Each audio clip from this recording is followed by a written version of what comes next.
Welcome to my Hebrew channel, Miel Hebraica, Hebrew honey.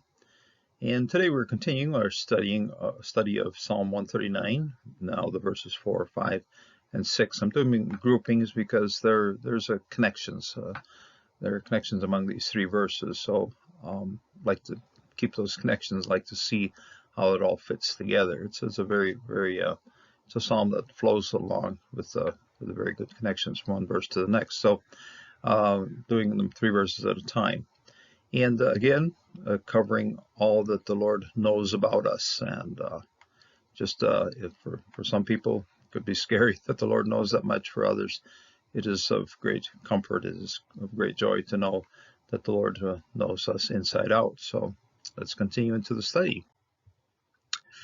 Ki ein milach belishoni chen Jehovah yadata kula.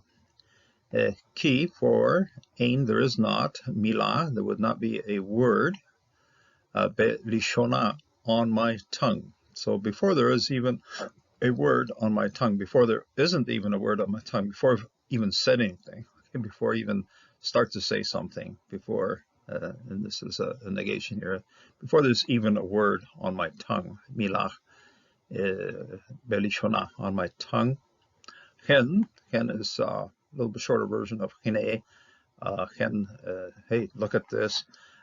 Getting back to the root values of the consonants, the hey is a picture of a person standing there with his hands out. So here we have the hands standing out. Hey, take a look at this. Okay, hine, hen, Jehovah, Jehovah. Yadata, you know, as I said in the previous video. There's going to be a numerous second person verbs here. You know, front and back, saratai. You surround me, you encircle me. Tashet, you set before me. Tatnimene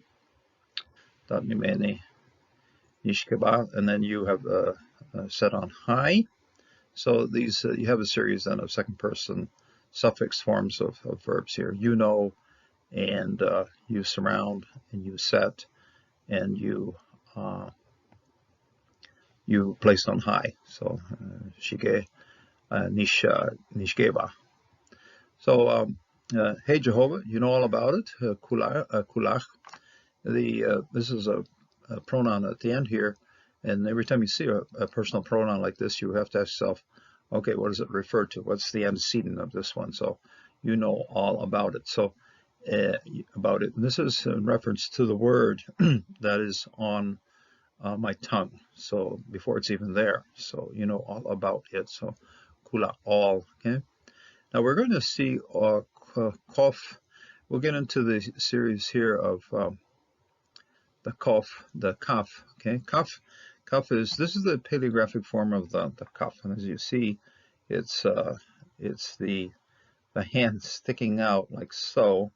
Okay, holding something up, okay, or you can, if it's upside down, you can holding something down, but holding something up, or kaf, okay, the palm of the hand is in here.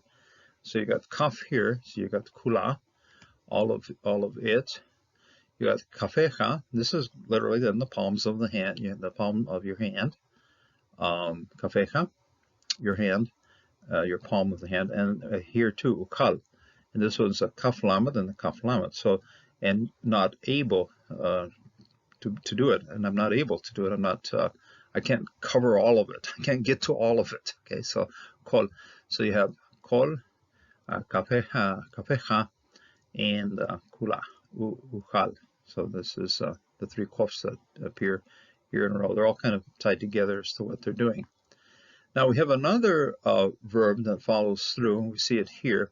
One of the reasons I mention it is that this is kind of the verb that connects the front of the psalm to the end of the psalm. So that's why I'm bringing up the yada. Okay, yadata. This is a second person singular. You know. Okay, and so it's the dalet ayin tau. Okay, dalet ayin tau. And you have it here too, dalet ayin tau. Okay, dalet ayin tau. So this is you know it, and this is knowledge. Okay, so this is This tau here is the second person suffix form of the verb. This one actually, this tau happens to be the construct infinitive form of this da'at, knowledge. So a little bit different functions for the tau, but the base root is still there. The dalet ayin, okay? And that's dalet ayin. Dalet is the sheet that covers the doorway of a tent. The ayin, of course, is the eye, okay? And you see it here, and you see it here. So these are two places. And it gives you an understanding as to what it means to know something. It's very much literally, he has his eye on me. You look at me. Your eye is on me. So you know it, okay? You know it because you're looking at me. So yadata. Hen Yehovah yadata kula. Ahor vekedem, and behind. Ahor is to be behind us. Kedem is to be in front of us. And now, if you were doing this if you were just to position yourself geographically in Israel and Jerusalem, we'll just start with Jerusalem here, and you're looking towards the east, that is where the rising sun. So that's in front. Okay, the east is towards the front of us, and that's where we can expect things to come from, and also means ancient. But it's one of the reasons why Christian churches are in ancient times and sometimes even modern times face to the east, because that's the place where we expect the Lord to come from. So that's towards the front. That's toward the front of us. Okay, kedem, and ahor, that's behind us. Okay, so behind us and before me. Okay, from behind and from before. Sartani, you surround me. You circle me. You've placed protection around me. You surround me with your power and your strength. Yeah. Sartani. So this is the root is sadik resh. Tau comments is the second person singular suffix, and then ni, that's a pronoun that's at the end of here. You surround me. I think we'll see it here, and yeah. Okay, v'tashet, and you set. Okay. Sham, this is then tashet. Yeah, this is the root of to set before, to place. Okay, set or place. Ali, on me. Kafecha. Okay, and if you want to get back to very, very basic roots, the palm of your hand. Okay, you have set upon me the palm of your hand. And this kind of context is very much a picture of a father placing the palm of his hand on a child to protect, to console, to certainly cover that person. Kaf also can be under the wings of something. So this is the kaf pe also has that symbolism here. But here it's the hand, the kafecha, your hand. Pili ach. Pila, I always remember this is Pele, the great football player. So, Pe Lamed Aleph.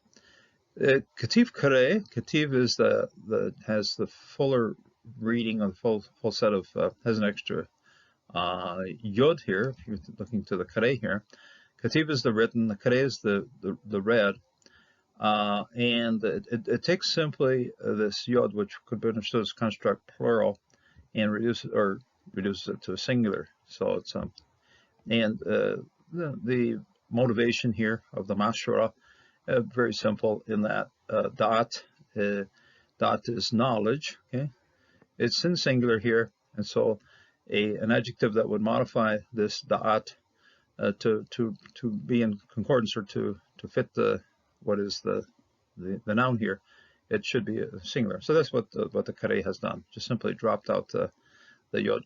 And really, as you're reading it, the reading would be about the same anyway. Peleach da'at, okay, the marvelousness, the extraordinary, the marvelous knowledge, okay, mimeni, compared to me, okay, it's beyond me. I can't understand or get this much knowledge. This is far more than I can understand. So. Peleat's marvelous, and that knowledge from me, or to compare to me, or from what I would know. It's far beyond me. Okay, many. What you have here is a couple of prepositions stacked together, and we see that once in a while. Min, from, before, from me. Okay, so this means it's way beyond me. So, this is kind of well-known construction of two prepositions stacked together and then have a personal pronoun at the end, same one as we have here and here. So these two are in parallel here. This one.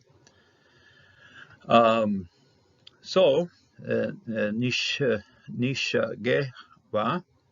To pick up the root of this geba is the high hill, or something that's tall, that's high, and then she would be that which. This then is a relative pronoun of that which is high, and so it's set on high.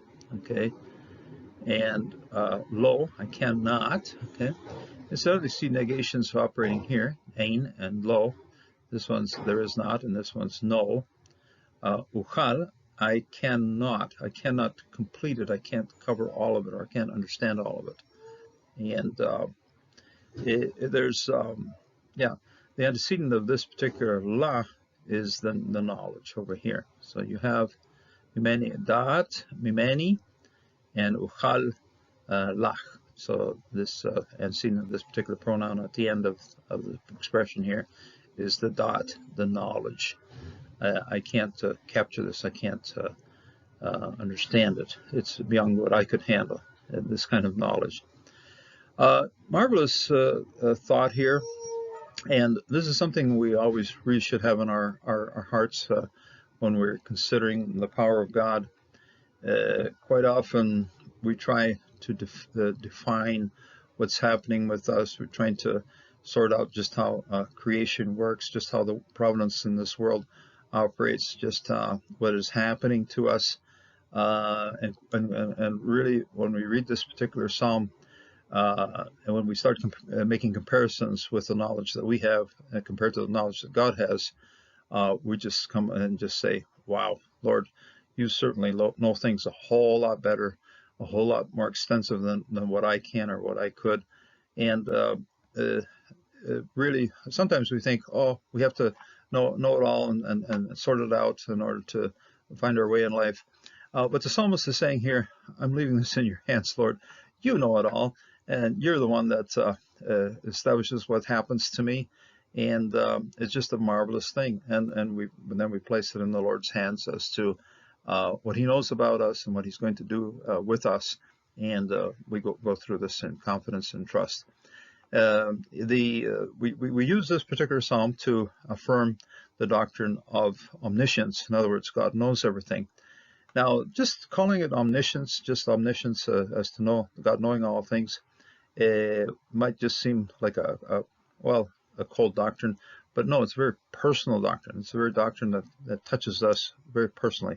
The Lord knows me. He's the one that's got his finger on me, Ali, okay, on me right here. Your hand is on me, okay. So it's the all knowledge, the full knowledge of God is something that's very, very, very gracious, because it covers all of me. Just it's pointed at me in a very personal, direct way. So the omniscience of God isn't just simply knowledge of all things, but knowledge of who I am, what I am, what's going to happen to me. And when I see this in the psalm here, I know that I can place my life in his hands and live in complete confidence, because I know he's the one that holds me in his hands and in his knowledge, in his mind, and he's constantly attentive to what's happening to me. So it's a beautiful doctrine. Live with the confidence and trust that the Lord is with you at all times. May God bless, and may God always be with you and encircle you and have his hand on you and know all about you. And it's a great thing. It's a beautiful thing to know that that's how the Lord is with us. May God bless you in this day. Until the next time.